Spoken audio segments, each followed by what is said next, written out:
The broadcast is now starting. All attendees are in listen-only mode.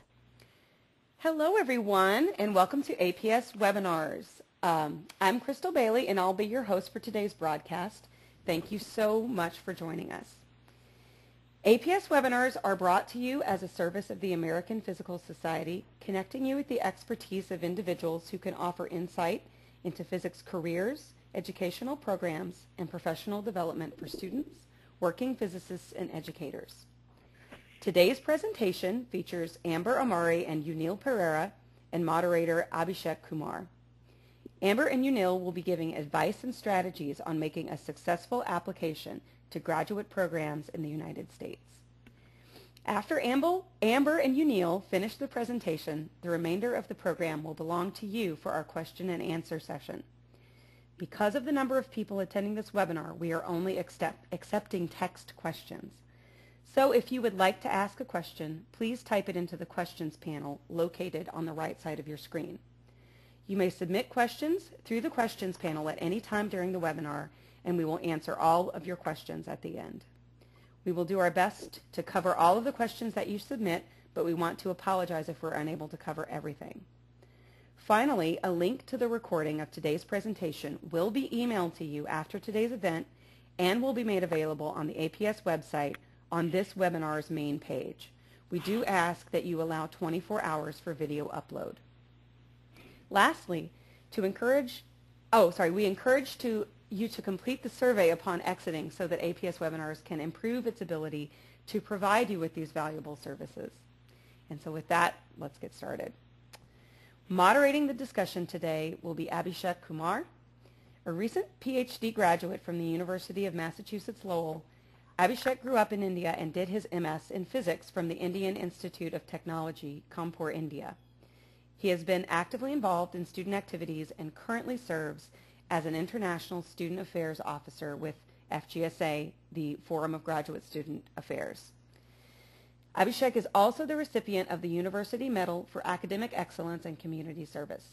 His research work is at the interface of optics and materials. So with that, Abhishek, I will hand things over to you. Thank you very much, Crystal. Thank you very much, and I would like to welcome you all to this APS webinar. Today we have Amber Amari and Professor Unil Perera joining us to talk about applying for graduate programs in the United States.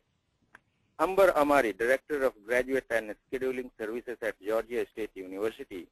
She plays a leading role in many important functions at the university, including graduate student recruitment, admissions, advisement, and graduation auditing. Before coming to Georgia State University, Amber also worked as a graduate admissions professional at SUNY Stony Brook. She graduated with her BA and MA in anthropology from Eckerd College and SUNY Binghamton, respectively. Professor Unil Perera, physics professor and former graduate director of the Georgia State University Physics program. He has over 15 years of experience reviewing graduate applications and has the added perspective of once attending graduate school as a non-US citizen himself. He received his physics PS from University of Colombo in Sri Lanka and his MS and PhD in physics from the University of Pittsburgh. He is a fellow of American Physical Society, SCIE, and IEEE. His current research deals with quantum infrared detectors for imaging applications. Now I would like to welcome our speakers, Amber Amari and Unil Perera. Thank you very much, Abhishek. I appreciate it. Hello, everybody, and welcome to the webinar. We really appreciate you joining us as we discuss applying to graduate programs in the United States. Before we get started today, I wanted to just get an idea of who our audience is and what your areas of expertise are. So Crystal's going to do a quick poll.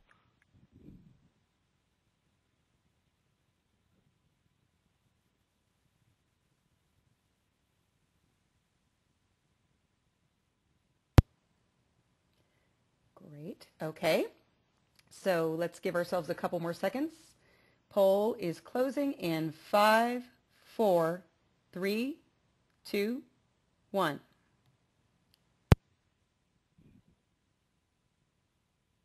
Okay, great. Thank you guys for filling that out. Today we are going to spend some time talking about sort of the three phases of going to graduate school in the United States. And that's the selection process, the application process, and then finally we're just going to spend a few quick moments on transitioning into a graduate program in the United States. But first, how do you select a graduate program to attend in the United States? And Unil is going to talk to you a little bit about sort of generally how to narrow down that list of graduate programs you might be interested in.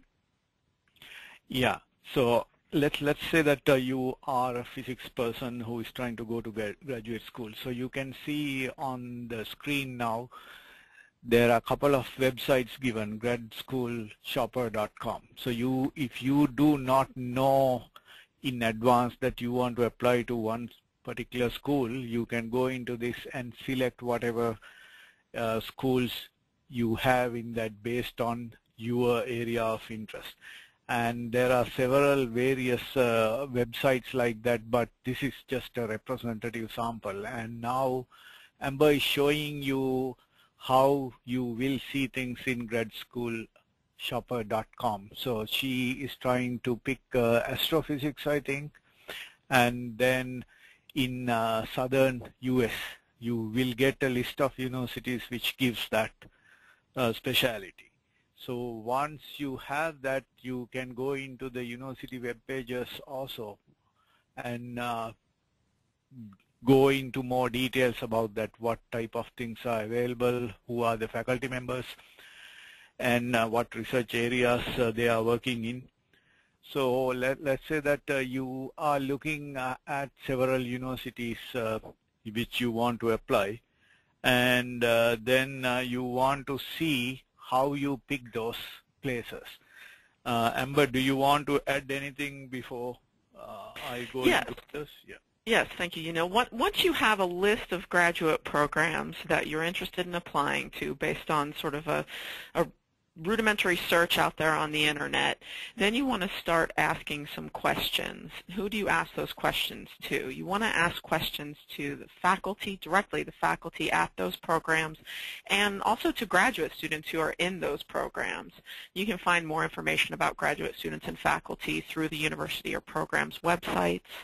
You can find their email addresses and phone numbers, and I definitely encourage you to reach out to them and send them emails, ask them if they have a list of names of graduate students you could speak with about their graduate program. There's no better person to get an idea of what the graduate program is like than a graduate student who's in that program. So you've identified a few people to speak with about the graduate program. What do you ask them? So there are several questions you want to really think about asking beforehand, before you reach out to that faculty or graduate student. You want to think about what's the reputation. When I say reputation, I don't mean the reputation of the university. You want to know the reputation of that program. The reputation of the program is far more important than the reputation of the university when you're talking about graduate school. You want to talk about the faculty and what their area of research are so that you know whether or not you're a good research fit. And I think Unil wants to talk a little bit more about how to determine whether or not those faculty members are a good fit for you. Yeah, thank you, Amber. Maybe before that I want to add, if you go to the university departmental websites, even without asking who the students are, most of the universities will list their graduate student information, emails, and what areas they are working in. So if you have that list from the web, you can ask directly from the students, and if you cannot find, then you can ask the graduate director or the admissions person in the department. And getting to the reputation issue, as Amber pointed out, at the graduate level, the reputation of the program and the faculty member you are going to work with for your research is the most important thing. So you want to check whether that faculty member has published in the area of your research interest recently. And especially if you are an experimentalist, whether the faculty member has research funding to continue those work. So those two are the main things which you might want to look at when you are trying to pick a research group.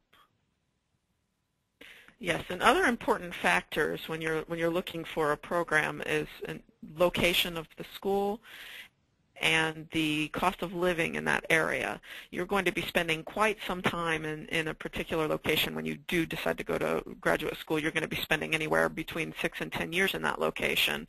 So you want to make sure that you can imagine yourself living there, that if you like a big city, that school is located in a big city. If you like a more rural environment, then you want to look for that. And you also want to look at how much it costs to live in that environment and what the funding package that they're offering you will cover in terms of that cost of living. And then finally, you want to look at the graduate student profile of that department.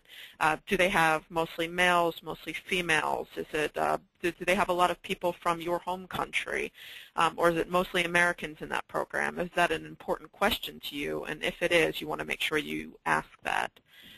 Unil, is there anything else you want to say before we talk about the application process? Yeah, maybe about the funding and cost of living. Let's say that you were lucky to get several offers from different universities. You may want to see that sometimes the offer letter will say that your assistantship is this much dollar amount, but you have to pay attention to the fact whether that dollar amount includes the tuition. Whether you have to pay tuition from that or the tuition waiver is already given. So maybe in case some places say your stipend is $20,000 per year or $22,000. Another place might say that you will get a stipend of $50,000 per year, but just don't pick 50,000 without checking into that, because maybe 50,000 means you have to pay 35,000 tuition per year back to the university. If that is the case, your take-home pay will be much less. So you need to find out details about that. And one other thing I forgot before is when you are picking the programs, let's say that you want to work on detectors. I picked that because that's my area. But so the detectors, developing detectors can be in either physics departments or materials engineering or electrical engineering. So you should not limit your search based on what you know narrowly, but try to see whether there are other areas. So the same thing is true in, let's say, biochemistry. Biochemistry will be available in biology departments and in chemistry departments, and even medical schools has biochemistry programs. So there are a wide variety of options to pick. Amber, yeah, I guess you can go back to the Yes, question. that's great advice. Thank you, Unil. Okay, so you've narrowed down your list of programs that you are interested in applying to, and now what next? You want to know which requirements you'll have to fulfill as part of that application process. One important thing to note when applying to a graduate program in the United States is that application requirements will vary widely by institution. So one institution may have a completely different set of application requirements than another institution. So that's something you want to look into very early so that you make sure you're not missing anything with your application to that program. So the same can be said for the application fee. That's first and foremost what you'll need in order to apply to the program. That is something else that varies greatly from program to program. An application fee can vary anywhere from $50 up to $100, maybe sometimes over $100. So if you have a list of, between 5 and 10 programs that you're applying to, that application fee can get quite costly. And I think Unil has some tips on how to maybe help with that application fee. Yeah, one common request I have seen throughout is to say that my monthly salary is this much, which is about $5, $10, whatever number, so I cannot pay the fee, so please waive or remove that fee for me. Most probably that is somewhat difficult, especially if it is a state university, it is not possible at all. So one way to get across that, around that point is to see whether you have some friends who have gone there before or in US or some other place where you can ask them to pay the application fee as a loan, and that you will pay them back after some time once you are in the program. So that is an important thing, because maybe Amber can get into more details. Sometimes the graduate director will not be able to see the application fee unless the application fee is paid and the application is complete. Yes, absolutely. That's true here at Georgia State, and I know that that's true at many universities, that if you do not pay your application fee, that application is not even available or visible to the program faculty. So as I said before, that's kind of the entry point to your application process. Another question you'll want to ask very early on is the application process going to be primarily online, or are you going to submit hard copy materials? I know in the United States especially, they're really trending towards submitting more of the application online now. At Georgia State, 98% of our application must be submitted online. The only component of our application that you can mail in is your transcripts. We do accept hard copy transcripts. Outside of that, every other part of our application is submitted online. And just to give you an example of what that looks like, here at Georgia State, we use a product called Hobson's, which is something that a lot of graduate schools in the United States use. And so you would come here and you would basically create an account with a unique username and password. And once you do that, you would have access to our online application. And that's something that you can do early. I encourage you to do early. Go into the online application, create an account, and look around. Look at the questions we ask and the different components that are required to be submitted online. You can visit that online application as many times as you want or need before you actually hit submit. So I would definitely encourage you to get started on the online application early. And as I said, we require all parts and pieces of that application online, including your letters of recommendation, your goal statement, and your CV or resume. Everything must be uploaded that way. Your test scores, now you'll still report to us through ETS. So let's talk a little bit more about test scores. This is another component of the application that varies by institution in terms of what we require.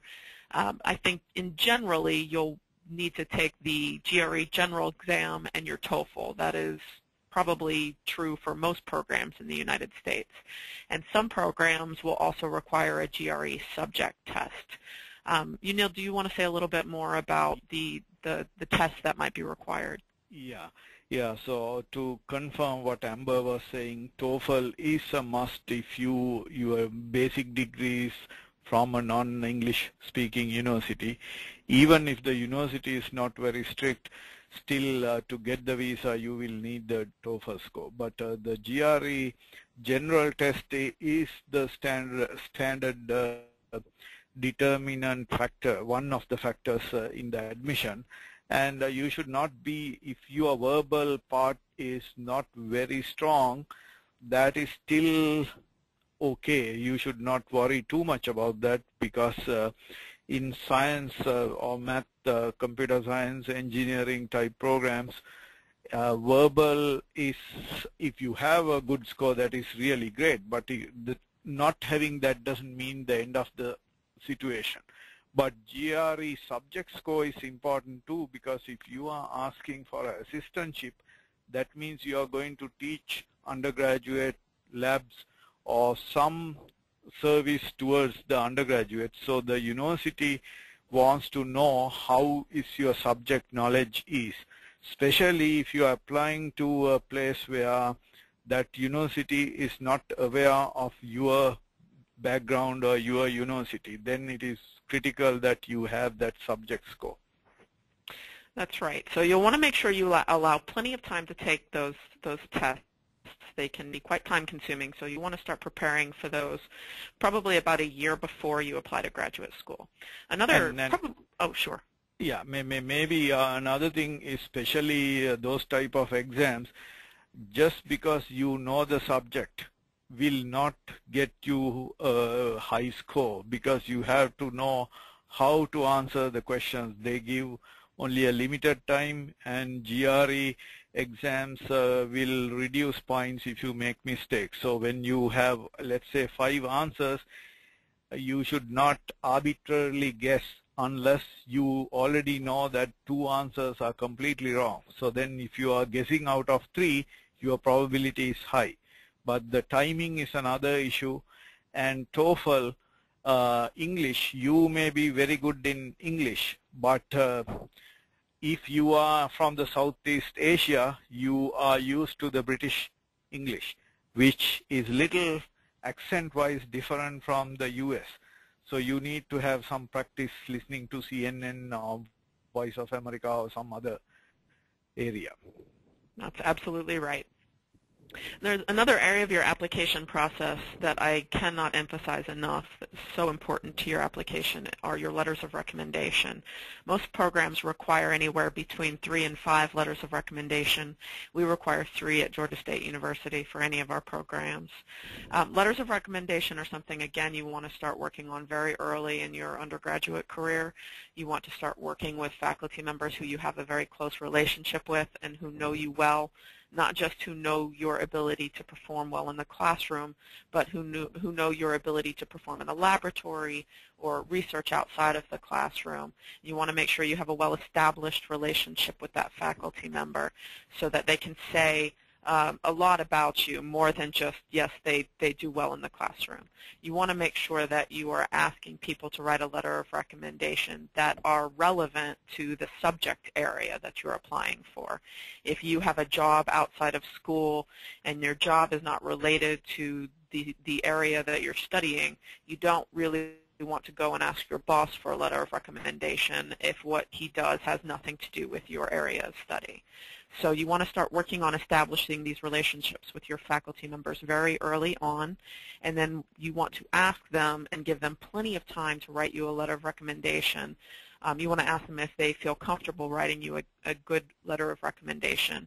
And when you ask them, you want to make sure that you have a copy of your goal statement and your CV or resume and maybe your mark sheets or your transcripts to provide them with so that they can say something very specifically about you.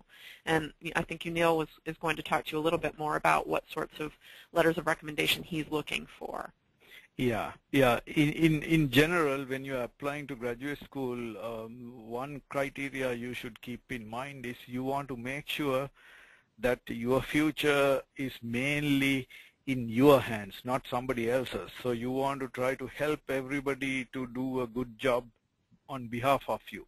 So one thing is the recommendation, as Amber was talking about. So you have picked the person who writes the recommendation, especially if I'm not 100% sure whether you can talk to the person about these things, but if the letter compares some other people who came from your institute to the place you are applying, that will be very helpful.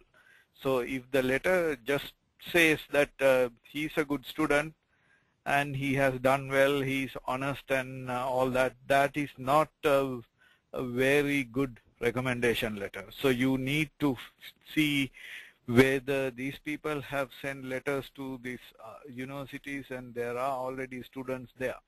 If we know that you are coming from a university where we have a track record, that makes it easier, and especially if they compare previous students.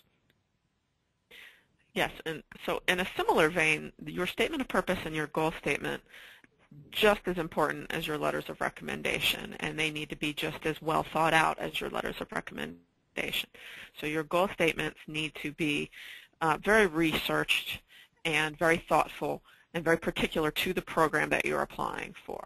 So if you are applying to 5 different institutions, the biggest mistake you can make is write a single goal statement and submit it to 5 different institutions. You'll want to make sure that you tailor that goal statement to the institution that you're applying to and to the program that you're applying to. So that means know the faculty members that work at that institution and that program and their areas of research so that you can say something specifically about that in your goal statement. And I think Unil can say a little bit more about specifically what he's looking for in a goal statement for applicants who apply to the physics program. Yeah, thank you, Amber. So this is, Amber mentioned that to tailor the goal statement for the university by looking at what faculty members are doing. Here you need to be a little careful. You can look at what each faculty member is doing, but if you are saying that you are interested in working on infrared detectors and put my name, I need to know why you are saying that. Have you done anything related to that as undergraduate, as your senior research project, or is there any specific interest in this? Why? So rather, just picking some research area and the name is not the way to go, but if you have done that, then you need to justify why you are saying that.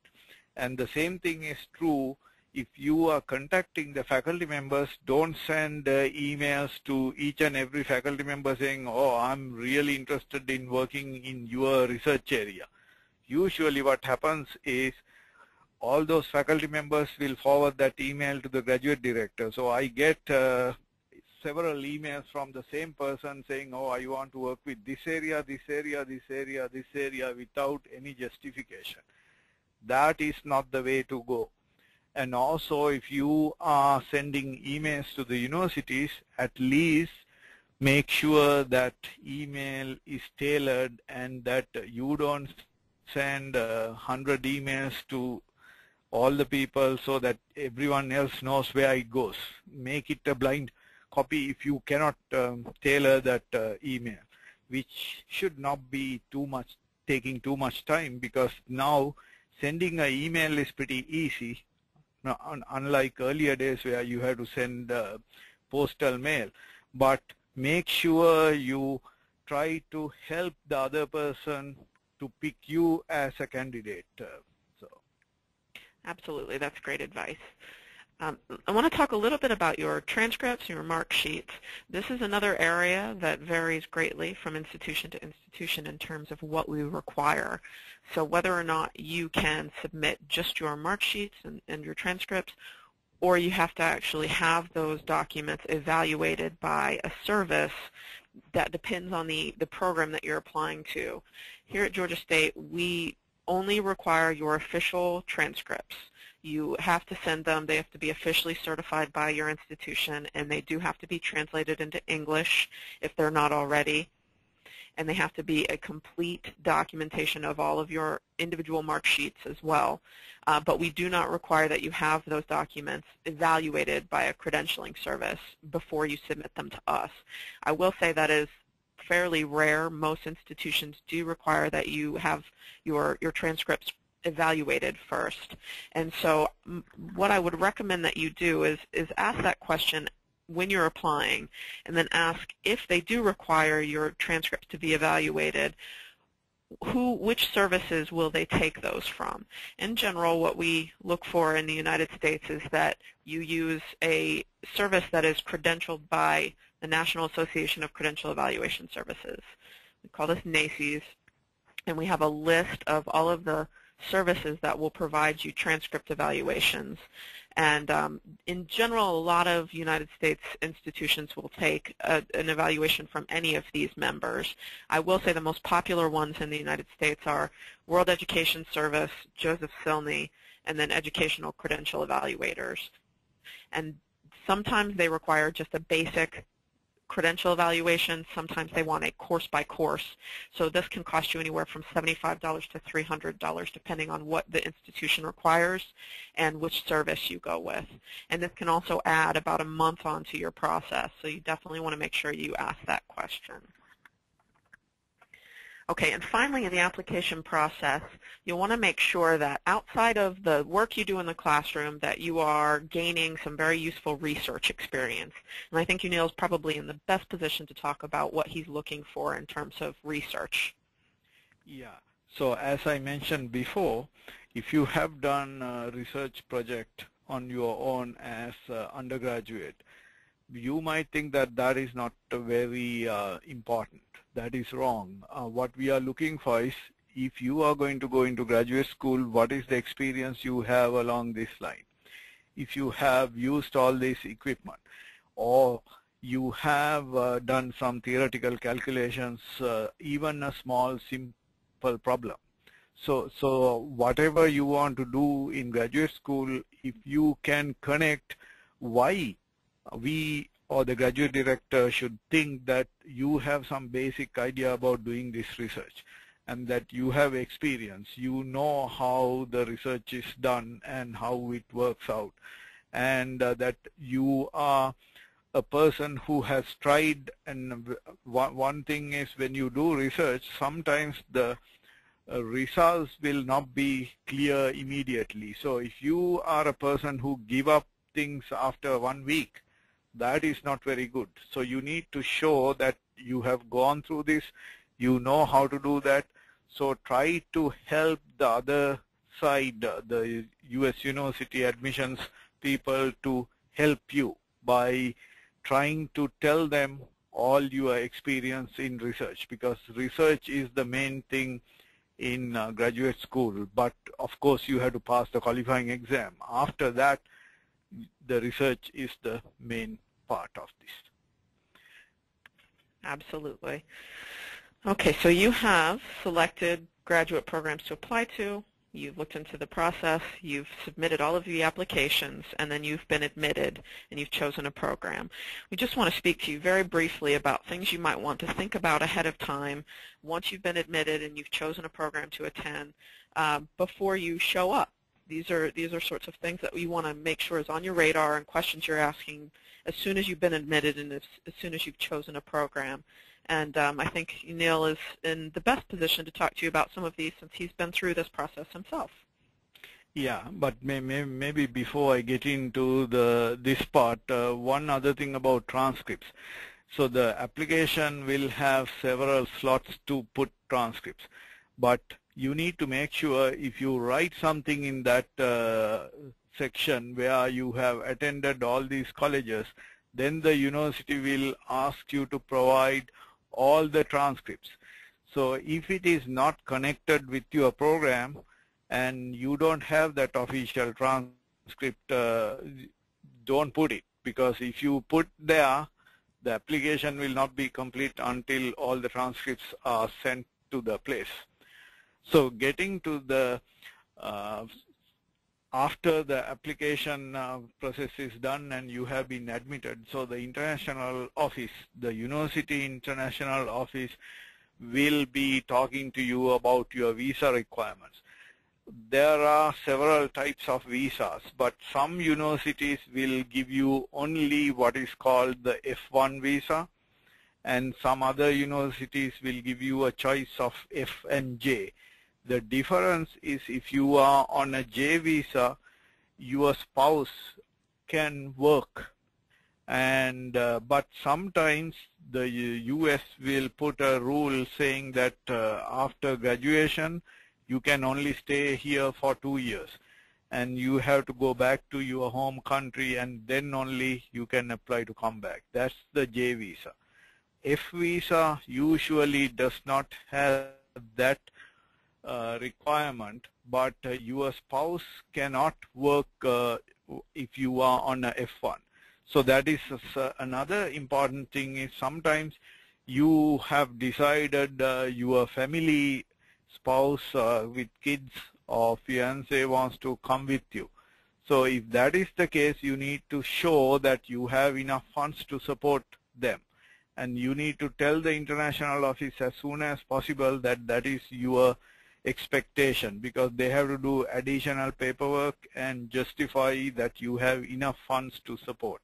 Because even if you get a full assistantship from the university, that will cover your tuition and the other costs associated with you. Usually, according to the rules from the immigration rules, that will not be enough to cover other people. Of course, depending on how you spend money, you probably can save some money as an international student from the stipend. But that is not a factor in deciding how much money you need to support these other people. So if you do if you need to show that, you have to show a bank statement saying how much money is there, and maybe if you have somebody in US who is saying that they will support to cover that cost, that is still acceptable.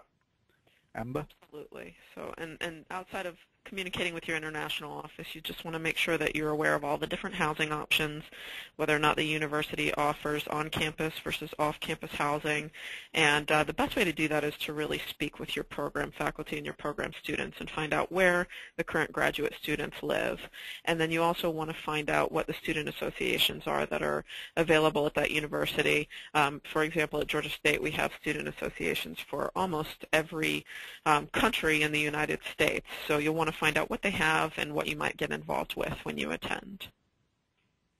Yeah, along that line, I think we definitely have Indian, Bangladesh, Pakistan.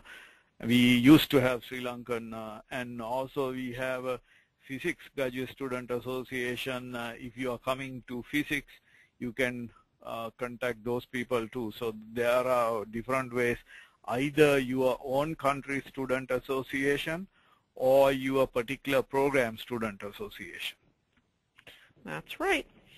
And that is what we have to speak with you about today. I think we are going to get ready to open this up to some questions now. We appreciate you joining us today. Thank you. It looks like it's now time for Q&A, and we have a great deal of good questions. So let's start with the simple one. Maybe this first question will be for Amber. The question is, how many universities should we apply? That's a really good question. I would definitely say the more that you can afford to apply to, the better. I would say definitely apply to at least between 3 and 5. Just personally, I applied to 11 graduate programs when I was going to graduate school, and I got into, I think, 4 of them. So it's better, the more that you can afford to apply to. You want to make sure they're a good fit for you, but apply to as many as you can that you're willing to attend to. So to add to that, if I may, just because you did not get into one doesn't mean that you are a bad candidate, but maybe that particular year they are not looking for your specialty. Different universities do things differently, and if they want to find a student for some particular research area and you are interested in a complete different research area, you may not get in. Good, thank you. So next question is probably both of you can talk briefly. Already you have talked about recommendation letter, and the question is recommendation from a reputed person better or one from a person who knows me better? Can I go first, Amber? Sure, Yeah, absolutely. sure, please. Yeah. Yeah, so reputed person's letter is not of any value to us unless that reputed person knows you well. If the reputed person can tell you about how you have done works, what is your work ethics and all that, then it has some value. But what we want to know is from a person who knows about you, not just a reputed person. That's right. I would absolutely echo that sentiment. We've seen letters of recommendation from highly reputed individuals who can just say, this person was in my class, I think they did well. If that is all they can say about you, that's not going to be good enough for a letter of recommendation. So you want somebody who can really say a lot of really detailed information about you. Good, thank you. Next question. There are several questions related to deadlines. So, Amber, could you please Sure. Yeah, talk about deadlines?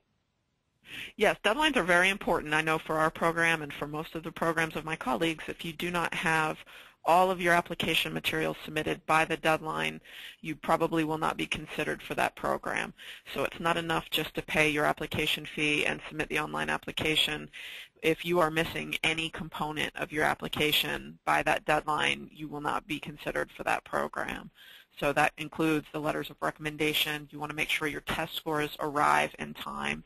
And that's why I say prepare for the test at least, a year in advance. Start preparing, because if you take that test 3 weeks before the deadline, it's going to be very difficult for the test scores to arrive in time to be considered. So I normally tell people don't ever take the test, the TOEFL or the GRE, closer than 4 weeks from the deadline. The other side of the deadlines is, let's say that you are lucky and you got admission. And usually you get until 15th of April to accept or deny that offer. But once you accept an offer, you should not accept another offer without telling the first university and get permission from them. So that is something which is good for everybody. And if you really want to go to some other university after 15, you should have the courtesy to inform them and ask them. Usually the university will agree, because nobody wants to have a person who doesn't want to be here. But if you do not tell that and go through accepting another one, all your information is in the CVS record, that is the immigration Homeland Security system. So if somebody wants, you can be removed from entering the university saying you have tried to get into 2 places and all that. So the universities are not in the business of trying to prevent people getting an education, but to be fair to everybody, you should follow those guidelines. Good, thank you. The next question is, there are several questions related to cutoff regarding test scores like GRE and TOEFL. So could you please talk about cutoff? Yes, and that's a great question. That's another question you'll want to ask when you're looking for schools to apply to. We do have a very hard cutoff for the TOEFL, and so for the TOEFL, we require a minimum of a 80 on the internet-based TOEFL. Remember, there are 3 different types of TOEFLs. Depending on which country you live in, they may not offer all 3 of these. We have the computer-based, the internet-based, and then the old paper-based. The internet-based is the most recent, and that is the hard cutoff of 80. The old computer-based, if that's still offered in your home country, that's a 213 for our minimum, and the paper is a 550. So depending on where you live in, you want to find out what they offer, and then those are our minimums. I think that nationally our minimums are actually pretty low, so I know a lot of programs have much higher minimums than what we have.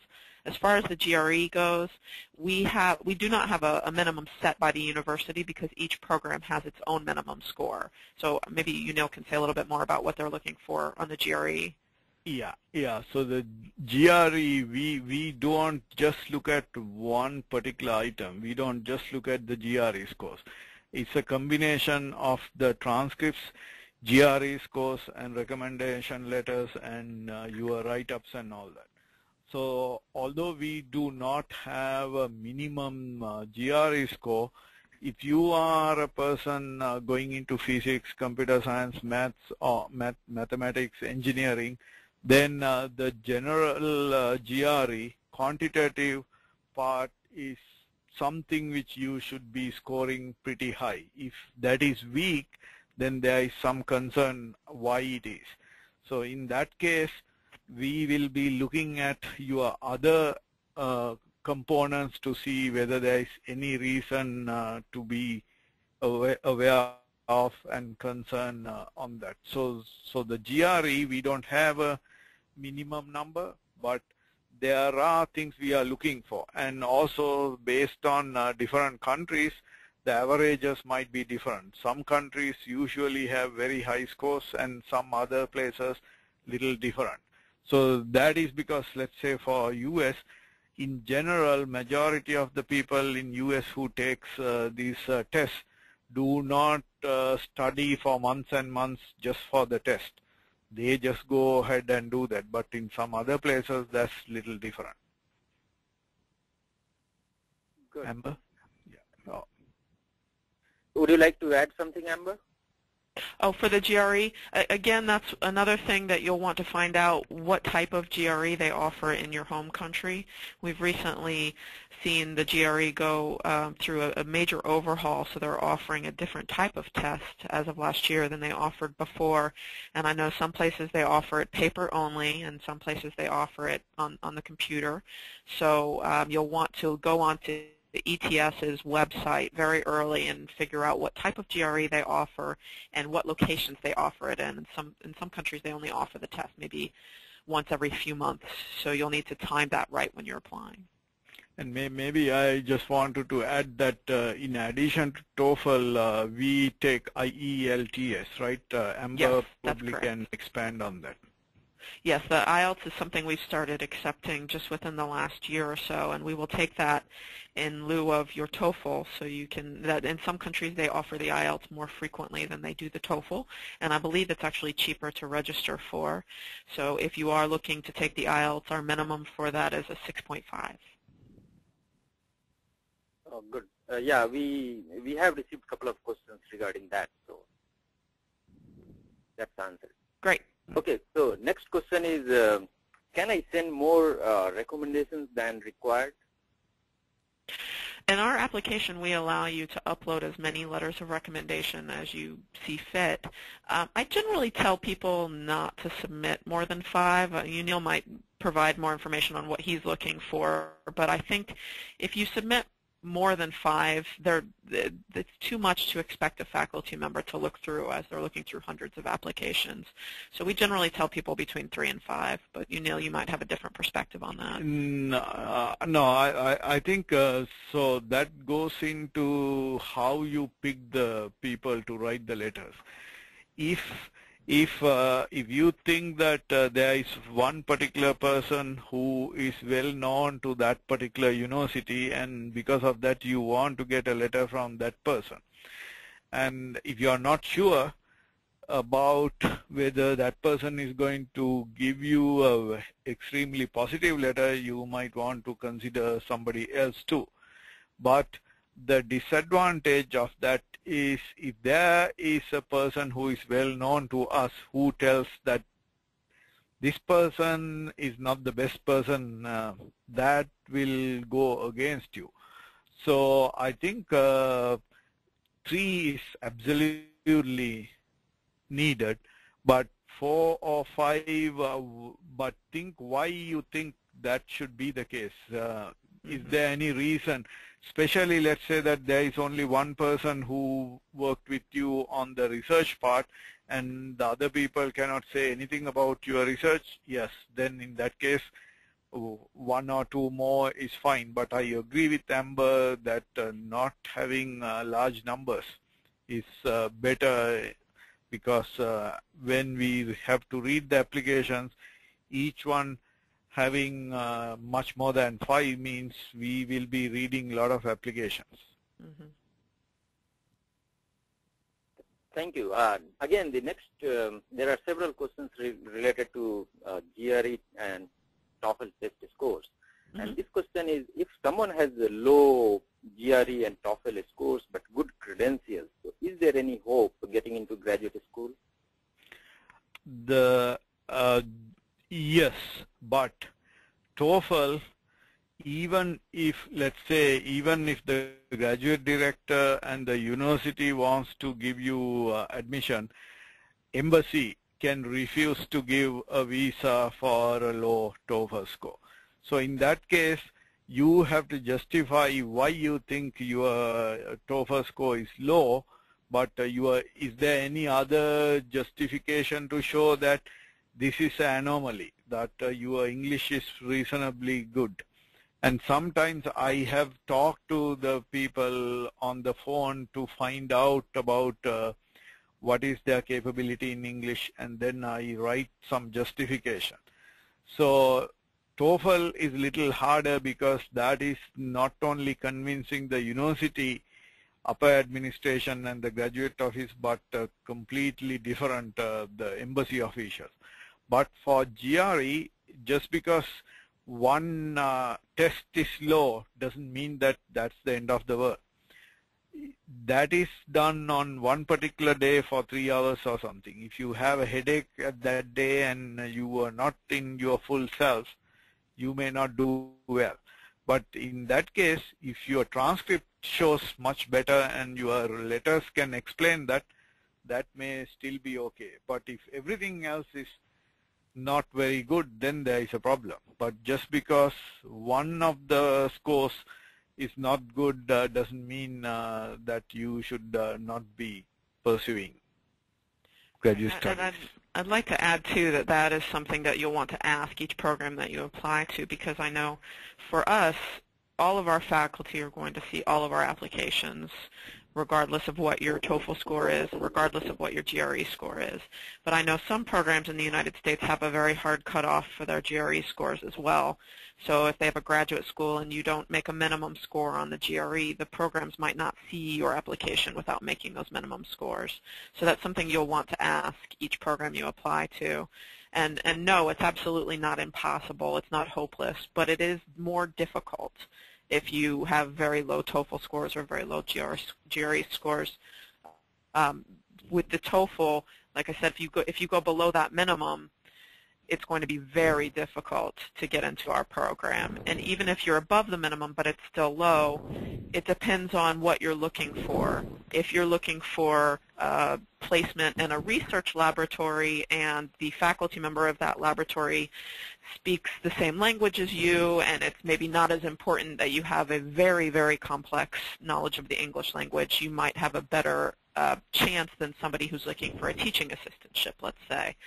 And then the GRE scores, I think most programs understand that the verbal section is much more difficult for non-native speakers. So that's something that we generally do allow a little bit more flexibility on. And some places like in our program, we have a combination of teaching assistantships and research assistantships. So most of our students do some lab teaching. So that is another factor in TOEFL scores. Good.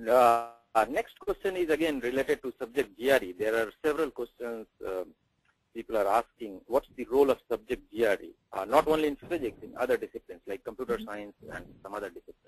Sure, and that's something that, again, is a question for your program that you're applying to. At Georgia State, we do not require very many of the subject tests at all.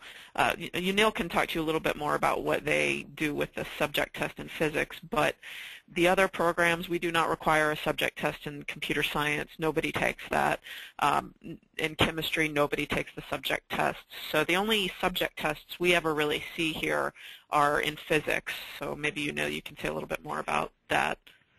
Yeah, so that is what we use to determine whether we will be able to put this person in a lab to teach undergraduates. Especially it matters if we have no idea about that program.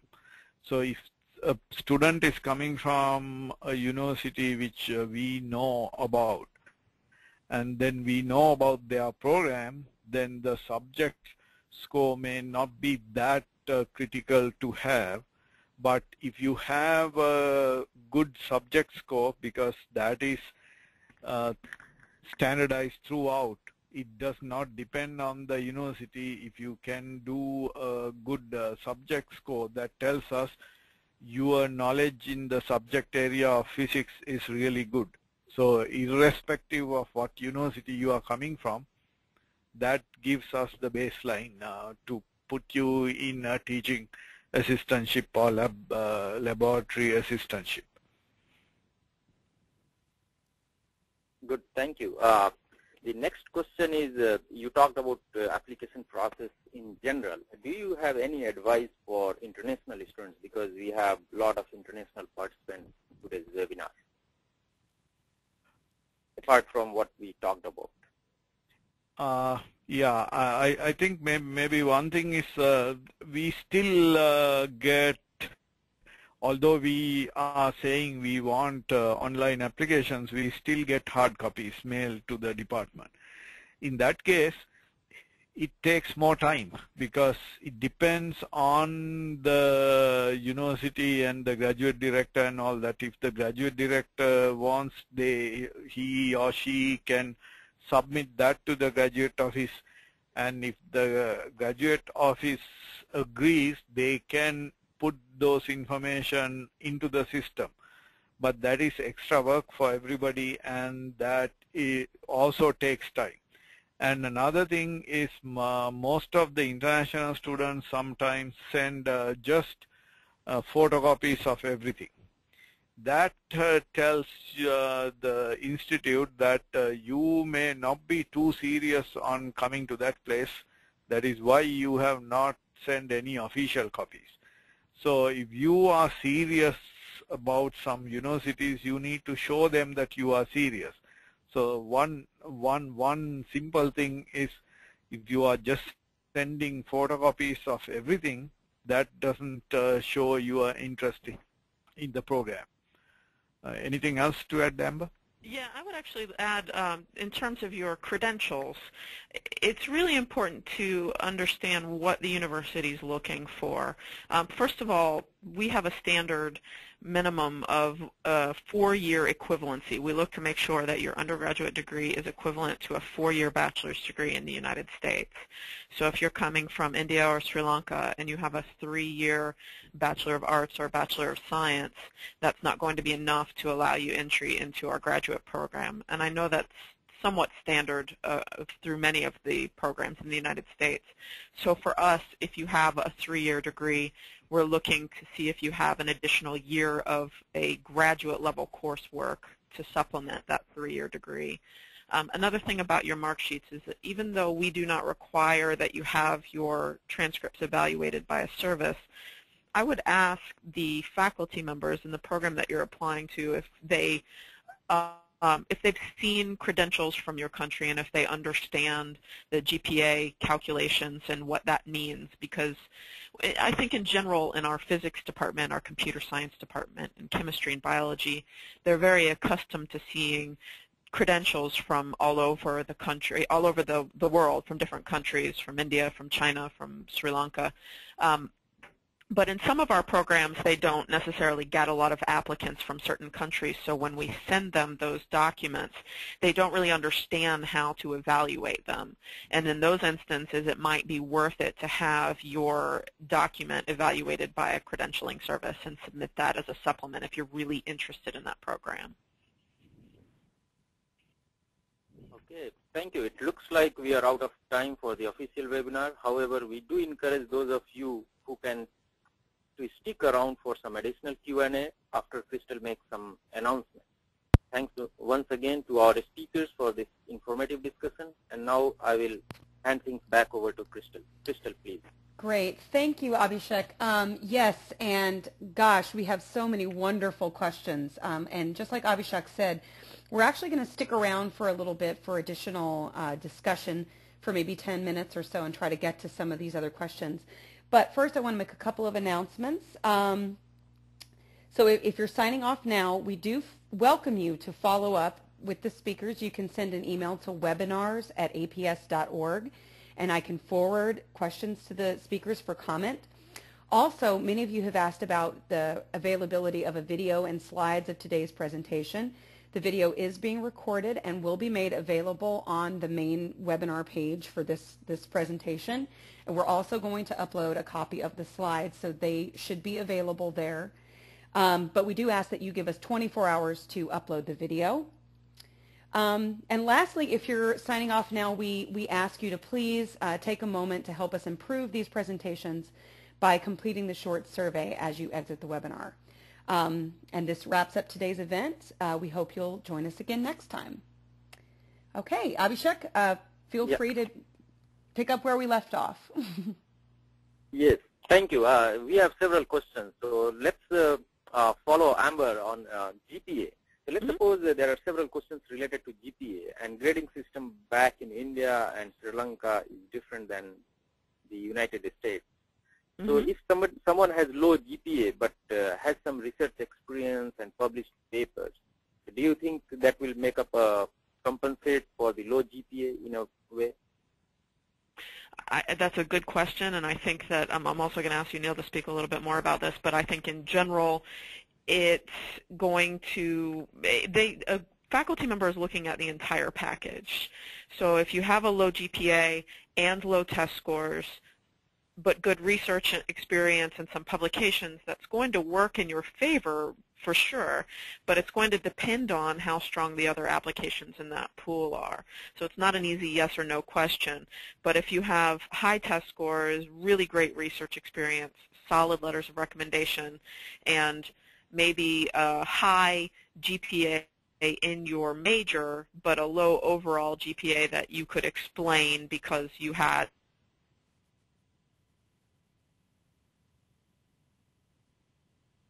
considered with your application. But maybe you, Neil, you might want to speak a little bit more about that. Yeah.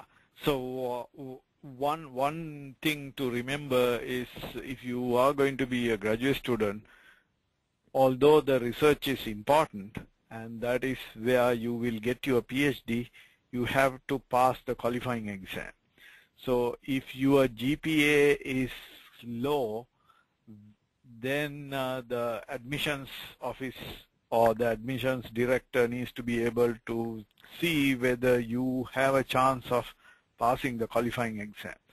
So if it is the GPA is high in your focus area, then that tells the admissions people that if when you like something, you can really do that, but other parts you are not too interested in doing that.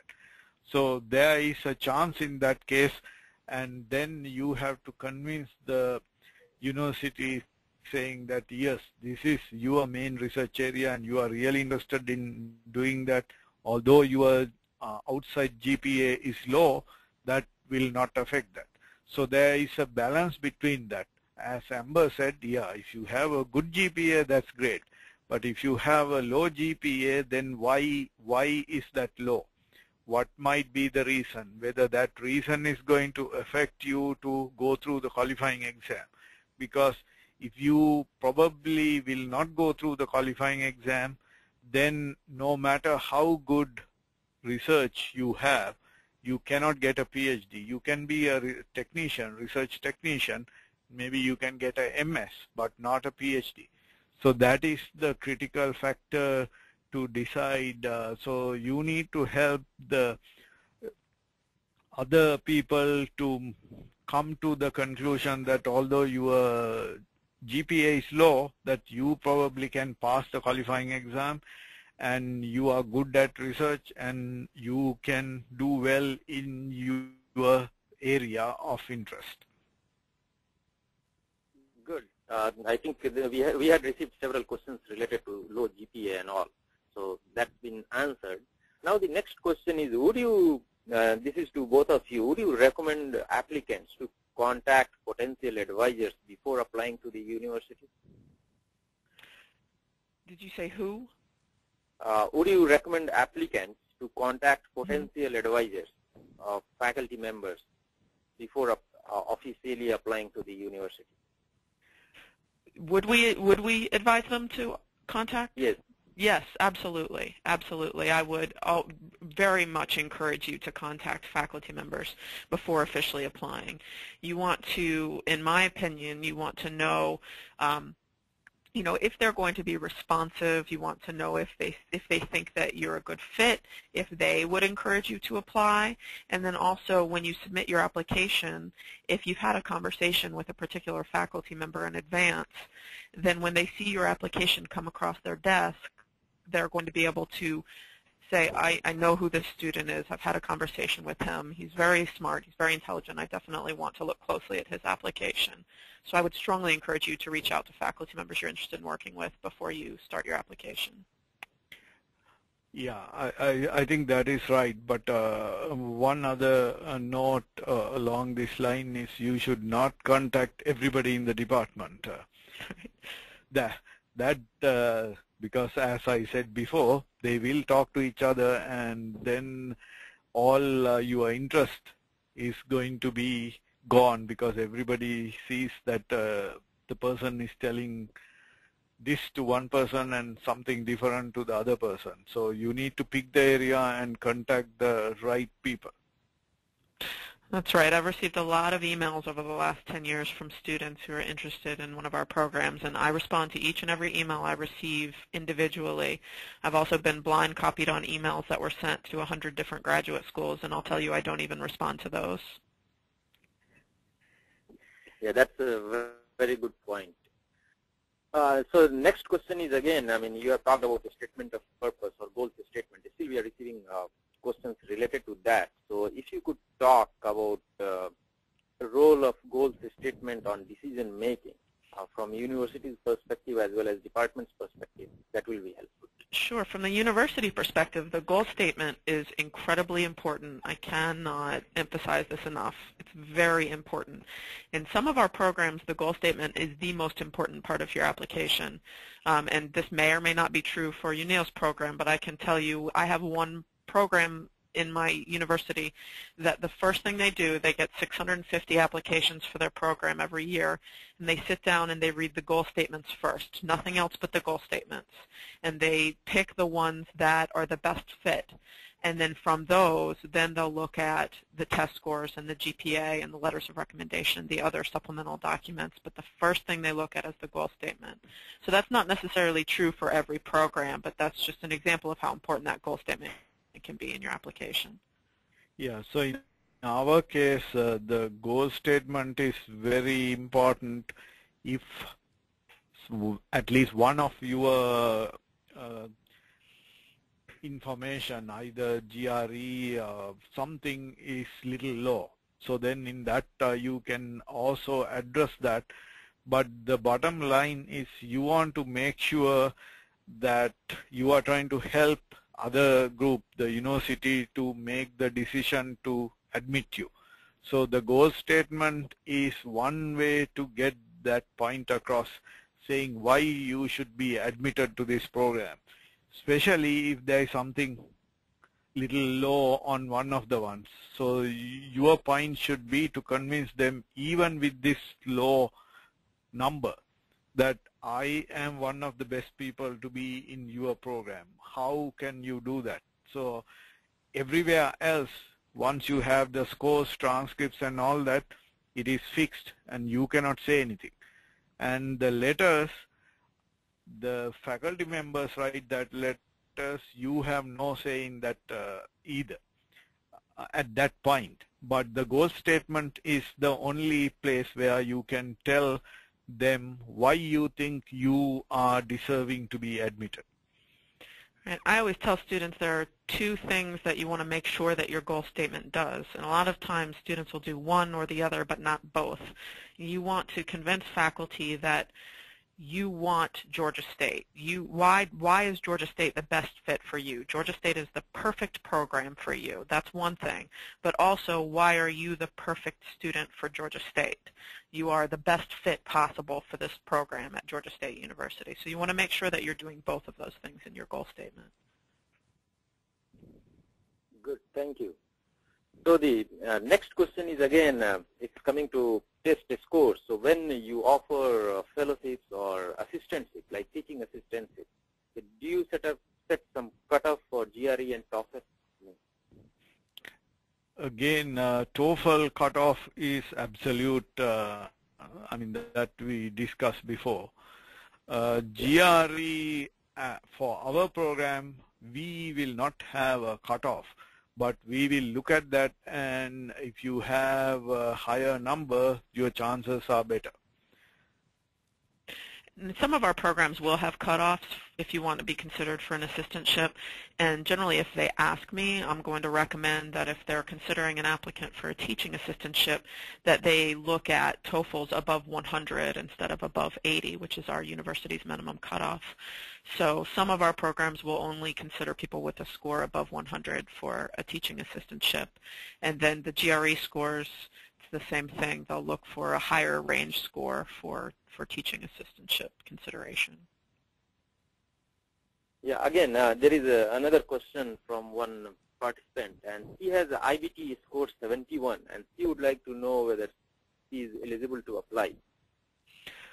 he can apply with a 71, but because our minimum is an 80, it's going to be very, very difficult to gain admission, and he cannot gain admission as a full status student. So if the program really wanted to offer that student admission, they would have to convince first our dean's office, and if they were able to convince our dean's office, they would have to be admitted with a contingency.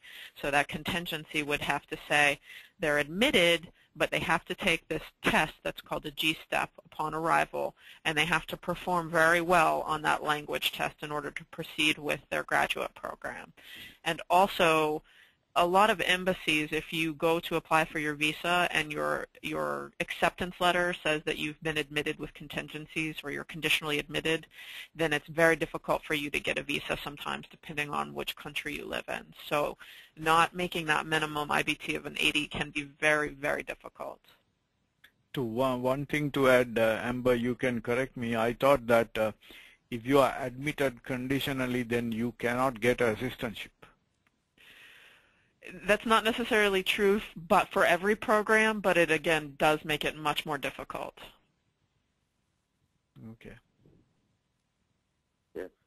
Thank you. So now probably it's time for us to wrap it up. And if you have additionally, still I see there are a lot of questions. Feel free to write us at webinars@aps.org, and Crystal would respond to all those questions. So feel free to write if you have additional questions. And I would like to thank you all, and I would like to thank our speakers for today's webinar. And I would also like to thank Crystal. I mean, she has done a great job organizing this webinar. So thank you all. Have a great day. All right. Thank you, yes, Abhishek. Thank you, Abhishek. Thanks to you all. And yeah, just like Abhishek said, feel free to follow up, send an email to webinars@aps.org, and we'll try to get some answers to some of these questions. All right, everyone have a wonderful day and evening. Thank you. Thank you. Okay, bye-bye. Bye. Bye.